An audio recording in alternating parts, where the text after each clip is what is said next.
सबसे पहले तो आज जो ट्विटर पे जो है लाइव स्कोर अपडेट्स जो है वो हम नहीं कर पाए क्योंकि मेरी थोड़ी सी तबीयत खराब थी जिस वजह से रेगुलर अपडेट्स आपको वहाँ नहीं मिल पाए, तो उसके लिए सॉरी।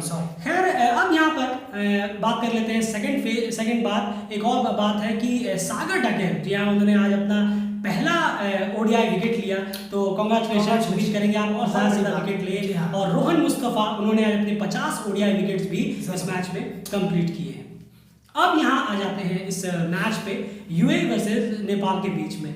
जिस तरह के एवरेज स्कोर की उम्मीद थी, जिस तरह की बातों की उम्मीद थी, वो जिस तरह की उम्मीद थी वहाँ तक तो ना यूएई पहुँच पाई और ना ही नेपाल। सबसे पहले आप शुरू करते हैं, यूएई ने टॉस जीता और पहले बैटिंग करने का फैसला लिया। यहाँ पर यूएई एक चीज और ट्राई कर सकता था कि पहले नेपाल को बैटिंग कराए, तो शायद वो यूएई वो स्कोर चेस कर रहा होता जो नेपाल कहीं ना कहीं चेस कर रहा था। शायद आप कुछ नहीं कर सकते, लेकिन फिर भी क्योंकि जो पिच पे जो शुरू में जो हेल्प नजर आई थी वो बहुत ही शानदार थी, तो खैर उन्होंने बैटिंग ली, कोई इसमें चलिए करा तो करा। बैटिंग पे जब आए हैं शुरू में सोमपाल कामी की जो आज बॉलिंग रही है वो काबिल तारीफ रही है। जिस तरह से उन्होंने विकेट्स लिए हैं, खास करके चिराग सूरी का जो विकेट लिया था वो बहुत ही ज़्यादा इम्प्रेसिव था, क्योंकि चिराग सूरी को जब बैट्समैन को पता ही ना चले कि उसने कौन सी बॉल खेली और कौन सी बॉल में आउट हुआ है और कौन सी बॉल आ रही है, यानी बॉलर ने बहुत शानदार तरीके से उनके माइंड को डगमगा दिया। बिल्कुल, और कहीं ना कहीं बॉल जैसी पड़ी और जैसे ही बॉडी का मूवमेंट हुआ तो हमने भी आपस में कहा कि नहीं, चिराग सूरी डर गए। और जब वो रिप्ले में भी उन्होंने दिखाया तो हम दोनों आपस में मुस्कुरा रहे थे। हमने कहा हाँ देखिए, ये डर गए उस बॉल में, इतनी जबरदस्त वो बॉल थी, एक्सपेक्ट नहीं कर पाए कि ये बॉल पड़कर अचानक इतनी ऊपर आएगी और इतनी ऊपर आएगी कि गर्दन तक के हाइट तक वो बॉल पहुंच जाए। ऑब्वियसली इतना मुश्किल होगा पुल कर पाना इतनी जल्दी, कुछ प्लेयरों को आता है कुछ को नहीं आता, तो उनके लिए बहुत बड़ी मुश्किल बन गई। जबरदस्त बॉल थी वो सोमपाल कामी की तरफ से। बिल्कुल, और उसी वजह से कहीं ना कहीं सोमपाल कामी का जो स्पेल रहा है, एक के बाद एक लगातार ब्रेक थ्रू दिलाते गए और पावर प्ले में जबरदस्त बॉलिंग के दम पर यूएई का जो उनको टॉप ऑर्डर था, जो टॉप फॉर्म में चल रहा था, जिन्होंने खूब रन बटोरे हैं, वो कहीं ना कहीं पूरी तरह से वापस पवेलियन जा चुके थे। तो एक चीज जरूर कहना चाहूंगा कि सोमपाल कामी डिजर्व करते थे आज फाइवर, जिस तरह की उन्होंने बॉलिंग कराई। चलिए 4 विकेट सही, लेकिन फाइवर नहीं हो पाया, लेकिन उनकी बॉलिंग बहुत ही शानदार रही है। करण केसी ने भी बहुत ही जबरदस्त टेक्निकल बॉलिंग कराई है। 3 विकेट, जी हाँ, 3 विकेट उन्होंने निकाले, 4 विकेट सोमपाल कामी ने। यार इससे क्या कहेंगे, सोमपाल कामी और करण केसी ने जिस तरह की बॉलिंग आज कराई है, यूएई को पूरी तरह से बैकफुट पे धकेलने में इन दोनों ने मदद की है। वाकई में बहुत अच्छा काम किया है बॉलर्स के, जो स्पीडस्टर बॉलर है। देखिए जब यही अच्छा करेंगे तो टीम ऑब्वियसली कहीं ना कहीं बहुत ज़्यादा प्रेशर बनाने में कामयाब जरूर रहेगी। बिल्कुल, अब हमें देखने शुरुआती ब्रेक थ्रूज बहुत जरूरी होते हैं, उससे प्रेशर बनता है। बिल्कुल सही, और ये हुआ भी। आपने सोमपाल कामी को देखा, करण केसी को देखा, इससे कमल एरी ने भी ज्यादा रन नहीं दिए, 4 की इकोनॉमी से रन दिए, 6 ओवर में 24 रन उन्होंने दिए। यही सब चीजें होती हैं जब आपके स्ट्राइक बॉलर अच्छा करेंगे, तब ऑब्वियसली है वो पूरा का पूरा परफॉर्मेंस आपके बॉलिंग यूनिट पे जरूर दिखेगा। वो देखने को भी हमें मिला बहुत अच्छा। और उसके बाद जो क्रीज पे जब इतनी हालत खस्ता थी यूएई की, क्रीज पे पहुंचे चंद्रगोपाल रिजवान और रोहन मुस्तफा, ये जोड़ी ग्राउंड पे खेल रही थी। इन्होंने वही कोशिश की जो आसिफ खान और चंद्रगोपाल रिजवान ने की थी पेन के खिलाफ। धीरे धीरे उन्होंने बॉलें बहुत ली, इस जोड़ी ने बॉलें ली और बहुत इंपॉर्टेंट रन्स अपनी टीम के लिए उस फेस पे ऐड किए। वो जो फेस था वो कहीं ना कहीं बहुत क्रूशियल साबित हुआ एट द एंड। जो रिजल्ट हमने देखा है यार, वो बहुत क्रूशियल साबित हुआ। उसमें बहुत सारी चीज़ें और आ गई, लेकिन जब तक यूएई 4 विकेट डाउन था उस वक्त वो फेस बहुत अच्छा था जो सी रिजवान ने और रोहन मुस्तफा ने वो जो फेस निकाला वो बेहतरीन था। उसकी इनिंग के बारे में क्या कहेंगे? बहुत अच्छी डिटर्मिनेशन इनिंग थी, पेशेंस वाली इनिंग थी। रिजवान की जो इनिंग रही है वो विदाउट बाउंड्रीज रही है, एक भी बाउंड्री उन्होंने नहीं मारी। सिंगल डबल पेशेंस के साथ, कम से कम माइंड में ये था कि हमें स्कोर को जरूर एक अच्छे कॉम्पिटिटिव जगह पर लेके छोड़ना है, लेके जाना है। और 112 रन तक कोई विकेट उन्होंने गिरने नहीं दिया। वहां पर जाकर रिजवान का विकेट गिरा आखिरकार, तो वहां पर इतनी ज्यादा पार्टनरशिप तकरीबन आप देखें तो 70-80 रन की पार्टनरशिप हुई है। ये तो बहुत अच्छी पेशेंस भरी पारी कहीं ना कहीं रिजवान ने दिखाई है। उन्हें जब भी मौका मिला है 2-3 बार बहुत अच्छी इन्होंने इनिंग बिल्डअप किया अपनी यूएई टीम के लिए। फर्स्ट बार नहीं है जो उन्होंने किया। जी हाँ, अभी आसिफ खान के साथ भी उन्होंने ये चीज करके दिखाई थी। अब यहाँ पर बात है कि वो ब्रेक थ्रू, मेरे ख्याल शायद संदीप लामिछाने ने वो ब्रेक थ्रू वहां पर दिलाया था टीम को।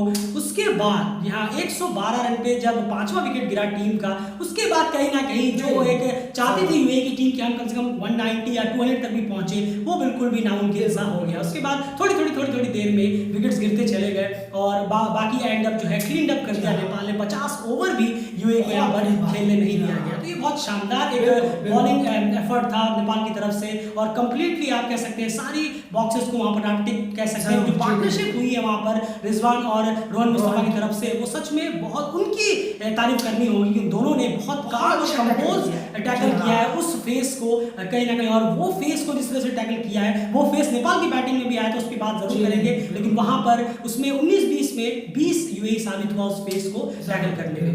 168 रन का टारगेट था।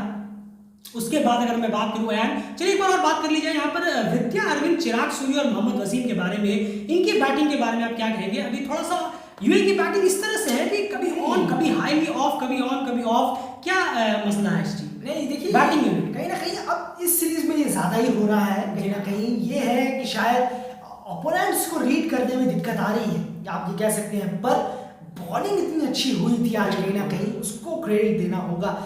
बिल्कुल भी ढिलाई नहीं दी, अगर जैसे नेपाल देता है शुरुआत में कहीं ना कहीं थोड़ा सा कि आगे रखता है ज्यादा, या इतनी थ्रेटनिंग बॉलिंग नहीं नजर आती। पर आज वाकई में गलतियां करवाई गई हैं।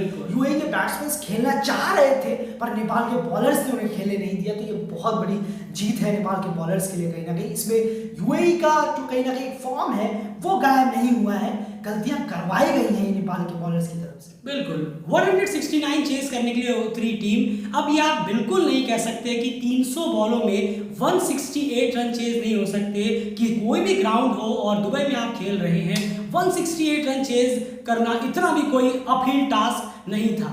लेकिन वहां पर भी 48 रन से हारना, 168 रन का मैच 48 रन से हारना। वापस से मैं उसी चीज़ों पे जाऊंगा अपने, जो हम लगातार कहते रहते हैं। बहुत सारे फैंस जो हैं वो गुस्सा भी हो जाते हैं इस बात पर कि आप क्रिटिसाइज करते हैं या वगैरह वगैरह। तब मैं सिर्फ उनसे यही कहता हूं कि चलिए आप मत मानिए, आप अपनी बात पे अड़ी रहिए। आप आने वाले टाइमों पे खुद देखेंगे, आपके पास खुद एग्जाम्पल्स आ जाएंगे कि इस टीम में बहुत ज़्यादा प्रॉब्लम्स है, जिसपे काम बिल्कुल जीरो हो रहा है। जिसपे काम करने के लिए जो मैचेस रखे जाते हैं वो भी यूजलेस और वेस्टलेस हो जाते हैं। आप अभी यकीन मत करिए, कोई बात नहीं। वर्ल्ड क्रिकेट लीग 2 से जब डिसअपॉइंटमेंटली बाहर हो जाएगी टॉप 3 से टीम, तब शायद आपको समझ में आए जिस तरह से T20 वर्ल्ड कप क्वालिफायर में हाल हुआ। 169 चेस करने के लिए कुशल गुरतेल और आसिफ शेख मैदान में उतरे। ओपनिंग पेयर कुशल गुरतेल ने 1-2 बहुत शानदार शॉट्स लगाए थे, बहुत अच्छे शॉट्स लग रहे थे, लेकिन उसके बाद उनका भी अपना विकेट गया और आसिफ भी कैच आउट हुए। इस पेयर के बारे में आप क्या कहेंगे? नहीं देखिए, कहीं ना कहीं इस पेयर, क्या वो बात सही हो रही है जो हम कह रहे हैं कि इस पेयर को एज अ यूनिट ज्यादा से ज्यादा एक दूसरे के साथ टाइम स्पेंड करना चाहिए? देखिए वो अलग है, वो भी एक कहीं ना कहीं हिस्सा है, बहुत बड़ा हिस्सा है कि ये आपस में कितना टाइम बिता रहे हैं साथ में। आपस में टाइम बिताने का मतलब ये नहीं है कि आप दोस्ती यारी कर रहे हैं फील्ड में, क्या फील्ड में प्रैक्टिस सेशन में। इसका मतलब ये नहीं है कि आप कहीं बैठ के कहीं आप कॉफी पी रहे हैं, दोस्ती कर रहे हैं, घूम रहे हैं, फिर रहे हैं, वो सब नहीं है। प्रैक्टिस सेशंस में साथ रहना, जैसे कि लाबुशेन स्मिथ के साथ नजर आते हैं, हर टाइम उनके साथ नजर आते हैं वो प्रैक्टिस सेशन में। कभी आप उनके एक्स्ट्रा वीडियोस देखिएगा तो वहां पता चल जाएगा। वैसे एग्जैक्ट वही सिचुएशन यहाँ होनी चाहिए। और एक चीज यहाँ पर बहुत दिक्कत है, शायद कोचेस की तरफ से या कैप्टन की तरफ से स्ट्रिक्टनेस नहीं है। स्ट्रिक्टनेस नहीं होगी ना तो ढिलाई जरूर आएगी। हर मैचेस में अगर स्ट्रिक्टनेस के साथ बोला जाए तो ये डिपार्टमेंट तो फिर कोच सर का ही है। बिल्कुल बिल्कुल, कोच और कैप्टन को इसमें ध्यान दें। और उन्हें कैप्टन भी संदीप लामिछाने, इन दोनों से तो बड़े हैं, इतना हक उन्हें है संदीप लामिछाने को। बाकी यहाँ सीनियर प्लेयर है टीम में, कोई बात नहीं, आप उनसे रिक्वेस्ट करके बात कर सकते हैं, लेकिन इनसे आप डायरेक्टली बात कर सकते हैं। तो डिसिप्लिन भी होना चाहिए कहीं ना कहीं कि नहीं आप चल नहीं रहे हैं तो इसके प्रिकॉशन भी कुछ होंगे आगे जाके अगर आप नहीं चलेंगे तो। इस तरीके से क्योंकि लगता नहीं है कि अगर डांट पड़ेगी तो ऐसा परफॉर्मेंस लगातार कोई खिलाड़ी करेगा, ऐसा तो आज तक हमने सुना नहीं है। डांट पड़ने के बाद एक परफॉर्मेंस तो जरूर निकलता है, वो मिसिंग हो रहा है कहीं ना कहीं। अब बहुत ज्यादा होता चला जा रहा है कि कहीं ना कहीं फ्लॉप ज्यादा हो रहा है, चलने का रेशियो कम हो रहा है। बिल्कुल। और सबसे बड़ी बात ये भी है कि आउट होने के तरीकों को भी कहीं ना कहीं यहाँ देखना होगा, क्योंकि जैसे कि हमने कहा कि ओपनिंग पेयर को आपको लगातार चलाते रहना है, वो तो इसलिए है। हम ये भी हमने नहीं कहा कि चेंज कर दो, क्योंकि इसके लेवल में है ही नहीं, क्योंकि आपको ये वर्ल्ड क्रिकेट लीग 2 उन्हें साथ में रखना ही है, एक स्पेयर को लगातार चलाइए। लेकिन जो उन पे काम होना चाहिए कोच सर की तरफ से या कैप्टन की तरफ से, जो स्ट्रिक्टनेस है वो कहीं ना कहीं नजर नहीं आती। ऐसा लगता है कि वो लोग जाते हैं बैटिंग सेशन में, थोड़ा बहुत प्रैक्टिस वगैरह करते हैं, थोड़ा बहुत इधर उधर ड्रिल विल कर लिया और वापस से मैच में आ गए। वो क्लियर शायद बॉडी लैंग्वेज से दिख रहा है। कभी कभार अच्छी इनिंग बल्ले से निकलती है तो वो इंडिविजुअल है, उनका टैलेंट भी तो है कुछ, क्योंकि हर प्लेयर किसी टैलेंट के दम पे है, तो उनके पास जो टैलेंट है वो अचानक से निकल आता है। लेकिन कंसिस्टेंसी परफॉर्मेंस जो है वो डिसिप्लिन से आती है, वो डिसिप्लिन से आती है, वो प्रैक्टिस से आती है, वो कहीं ना कहीं कुशल पुरतराज से में अभी फिलहाल ढिलाई छोड़ी हुई है, नजर नहीं आ रही है, वो उन पे काम करने की उन्हें जरूर है। चलिए उसके बाद आउट हुए, ऐसा नहीं है कि उनके ऊपर ही पूरा मैच था। उसके बाद आता है दीपेंद्र सिंह ऐरी और ज्ञानेंद्र मल्ला जैसे इंपॉर्टेंट प्लेयर्स के बारे में। Dipendra Singh Airee unfortunately run out हुए यार, चलिए तो उनके बारे में आप कुछ कह नहीं सकते, तो उनको एक्सक्लूड किया जाता है। ज्ञानेंद्र मल्ला के बारे में मैं यहाँ पर पूछना चाहूंगा, 65 बॉल शायद और 28 रन्स, किस तरह की इनिंग्स खेलना चाह रहे थे वो? इसका बहुत अच्छा रीजन है। अब मैं इसका ज्यादा नहीं बोलूंगा, ज्यादा इसको वीडियो को लंबा नहीं करूंगा, वरना तो बहुत बड़ा लंबा हो जाएगा। हमने वैसे भी कहा था एक मैच इनको खिलाइए, नहीं करते तो बाहर बिठा दीजिए, कोई जरूरत नहीं है। कोई नया प्लेयर आएगा वो भी शायद इतना ही बेकार खेलेगा या इससे अच्छा भी खेल सकता है। अगर वो बेकार ही खेल रहा है तो ज्ञानेंद्र मल्ला ही बेकार खेल रहे थे, ये भी बेकार खेल रहे, कम से कम इनको मौका मिलेगा, हमने ये पहले भी कहा था। 62 बॉलों में 28 रन, एक एग्जाम्पल ये हुआ। एक डाउन नीचे चले जाइए, एक प्लेयर आते हैं रोहित नाम के, 65 बॉलों में 46 रन। बिल्कुल। अब ये कैसे हो गया यार? 62 बॉलों में एक प्लेयर 28 मारता है और 65 बॉलों में एक प्लेयर 46 रन मार देता है। इसका जवाब जरा कोई दे दे तो बहुत अच्छी बात होगी। बिल्कुल। और एक कैसे वो एक प्लेयर वहीं उसी पिच पर सेम जगह सेम बॉलर्स के खिलाफ 75 और 80 के स्ट्राइक रेट से खेल रहा है, और एक प्लेयर इतने लो स्ट्राइक रेट से खेल रहा है कि 50 का स्ट्राइक रेट भी नहीं है। बिल्कुल। और एक चीज और है वो बॉडी लैंग्वेज, जैसे कि लगातार हमने कहा है वो बॉडी लैंग्वेज, वो इंटेंट जो है, रोहित पटेल के शॉट्स लेने के तरीके हो, शॉट्स लेना हो, बाउंड्रीज हो, सिंगल्स हो, डबल्स हो, उन शॉट्स में ही कहीं ना कहीं अंदाजा लगता है कि उनकी इनिंग वो कुछ करना चाह रहे हैं, कुछ रन्स यहाँ कलेक्ट करना चाह रहे हैं, वो फिर से जाना नहीं चाहते। लेकिन वहां पर ज्ञानेंद्र मल्ला को अगर देखें तो बहुत ही ढीला रवैया उनका होता है, बॉडी लैंग्वेज से भी, रन्स निकालने से भी, बाउंड्रीज के लिए जाने से भी। उनके पास टैलेंट वो है, लेकिन वो कहीं ना कहीं शो ऑफ यहाँ पर करते हुए नजर नहीं आ रहे। वहां पर कम से कम 10 से 15 रन वो और ऐड यहाँ पर कर सकते थे, लेकिन बहुत ही ज्यादा स्लो इनिंग वो कहीं ना कहीं डेंट कर रही है टीम, क्योंकि आपको डाउन देखना होगा। जिस डाउन में वो आ रहे हैं वो बहुत ज्यादा दिक्कत है। जिस डाउन में वो आते हैं ना, वहां पर अगर आप 65-70 बॉलें लेके 20-25 रन मार रहे हैं तो ये आपको टीम को नुकसान ही देने वाला है और दूसरी टीम को फायदा देगा, क्योंकि उस तरह के डाउन्स में अमूमन जो है 10-11 ओवर हो जाते हैं। आप चेस कर रहे हैं, बिल्कुल आप चेस कर रहे हैं, और उस टाइम तक 10-11 ओवर हो जाते हैं तो जो दूसरी टीम है वो अपने सेकंड बॉलर्स, थर्ड बॉलर्स को यूज करती है। अगर सेकंड थर्ड बॉलर्स आराम से इकोनॉमिकल निकल जाए तो फिर कुछ रेस्ट मिल जाता है मेन बॉलर्स। सही कहा जी हाँ, ये बहुत बड़ी दिक्कत है। बिल्कुल सही कहा आपने, और ये हुआ भी है, ये होता भी है मैचों में कि जब देखते हैं कि अरे यार ये तो मार ही नहीं रहा, ये कुछ कर ही नहीं रहा, तो क्यों ना हम अपने कुछ एक्स्ट्रा बॉलर्स को भी यहाँ पर ओवर डलवाएं, ये तो डरा हुआ है, सहमा हुआ है। बॉडी लैंग्वेज से पता चल जाता है कि हाँ ये कुछ करेंगे भी या फिर नहीं, वो सिंगल करेंगे, डबल करेंगे या डॉट निकालेंगे, तो वो माइंडसेट कहीं ना कहीं ज्ञानेंद्र मल्ला को तो साफ नजर आता है। जी हाँ। उसके बाद विकेट गिरते गए बीच में, उसके बाद रोहित पुड़ैल, जी हाँ, उसके बाद रोहित पुड़ैल वहां पर आए। रोहित पुड़ैल आए दीपेंद्र के आउट होने के बाद, वहां पर जो है छोटी सी पार्टनरशिप हुई ज्ञानेंद्र मल्ला और रोहित पुड़ैल के बीच में। एक अच्छी खासी पार्टनरशिप वहां बन रही थी, जिसमें रोहित पुड़ैल का जो इंटेंट था वो शानदार था, देखने लायक था, और ऐसा लग रहा था कि रोहित पुड़ैल शायद इस मैच को साथ में ले जाएंगे और ज्ञानेंद्र मल्ला भी फिर आगे जाकर पेस पकड़ेंगे और स्टेप अप करेंगे। लेकिन वहां पर वो हो जाते हैं LBW आउट। जी हाँ, वहां पर आउट होने के बाद वो मोमेंट बड़ा हो जाता है ट्रिकी अब, क्योंकि इसके बाद जो प्लेयर्स अब आने थे, आरिफ आने थे। आरिफ से भी उम्मीद थी क्योंकि आरिफ ने पिछले मैच में अच्छा खेला था, लेकिन हर मैच में जरूरी नहीं है कि हर मैच में वही प्लेयर चले जो पहले भी चले हो।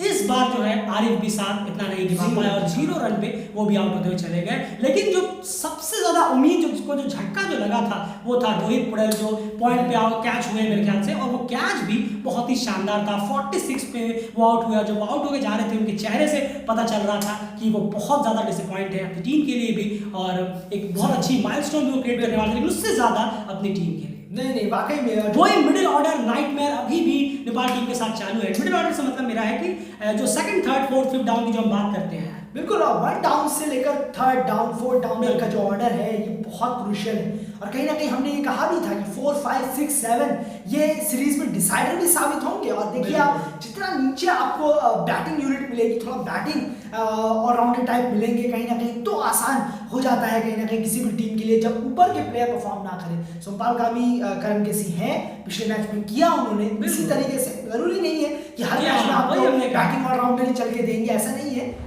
आपका ओपनिंग डिपार्टमेंट खाली है जो अभी फिलहाल जो कि अभी कुछ नजर नहीं आ रहा है कहीं ना कहीं।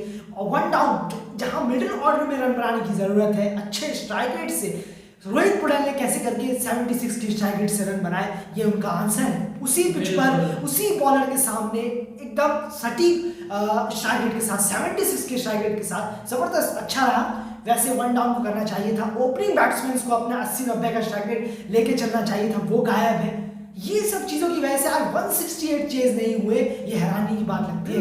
168 रन पे आप 48 रन से कोई मैच हार रहे हैं, इसके बारे में आप क्या कहेंगे? क्या आप ये सोचते हैं कि इस पे हम क्रिटिसाइज ना करें बल्कि प्रेस करें?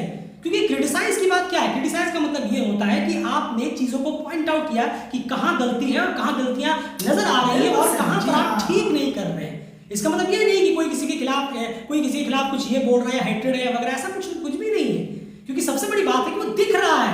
पता नहीं जो भी एक दो व्यूअर्स हैं जिनको वो नहीं दिख रहा, वो समझ नहीं आ रहा। सपोर्ट करना अलग चीज होता है, अपनी टीम के साथ स्टैंड करना अलग चीज होता है, लेकिन अंधे हो जाना वो बड़ा अजीब है। आपको दिख ही नहीं रहा कि इस टीम में प्रॉब्लम क्या है, जबकि हम इतनी दूर बैठे हैं, हम यहाँ से सिर्फ टीवी पे मैच देख रहे हैं और वो क्लियरली समझ में आ रहा है इस टीम के बारे में कि इस टीम में प्रॉब्लम कहाँ है।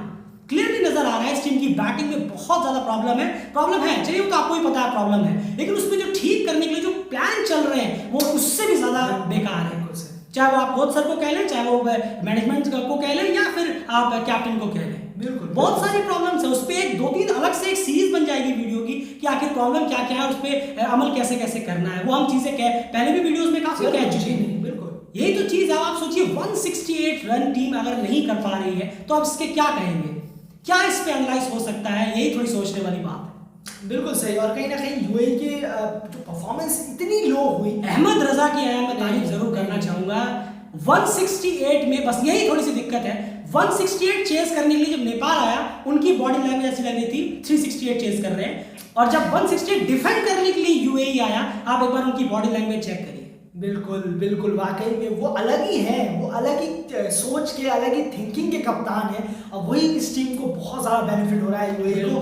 हर डिपार्टमेंट में इतने लोअर स्कोर में अगर वो जीत जाते हैं मैच, तो सोचिए और खतरनाक होगी उठेंगे आने वाले टाइम में। वो कहते नहीं है कि पत्थर से पत्थर टकराते हैं तो और ज़्यादा आप मजबूत होते हैं, या फिर ऐसी कुछ कहावत है। जी हाँ, मैंने बड़ी वाहियात वो दी है खैर। लेकिन मेन मुद्दे पे आते हैं कि आप जितने इस तरह के टफ मैचेस से गुजरेंगे और आपकी टीम स्ट्रांग होगी और आपकी टीम को एक्सपीरियंस मिलेगा, और उसमें अगर आप विन कर जाते हैं तो और ज्यादा बेहतर है। और जिस तरह से ये विन हुआ है ये हेल्प करेगा यूएई को आगे जाके, नुकसान तो किसी भी कीमत पे करने नहीं वाला। तो मानना होगा अयान, अहमद रजा की कप्तानी को आप आज किस तरह से देखते हैं, खास करके सेकंड हाफ? नहीं बिल्कुल बहुत शानदार रही है। अहमद रजा ये जानते हैं कि ये प्लेयर अच्छा कर रहा है तो मैं अपने ओवर भी रोक लूंगा, पर इसको ओवर जरूर दूंगा, ये उनके अंदर है। आज सिर्फ 5 ओवर कराए हैं अहमद रजा ने, लेकिन जब वो देखते हैं कि हाँ मुझे इस पर्टिकुलर प्लेयर से मुझे बहुत ज्यादा, हमारी टीम को बहुत ज्यादा बेनिफिट हो रहा है इस वक्त, इसको ओवर दो, चाहे वो मोहम्मद वसीम भी क्यों ना आपकी बॉलिंग करा रहे हो, और अगर वो 2 विकेट ले गए तो 100% कहेंगे नहीं इसको ओवर दो।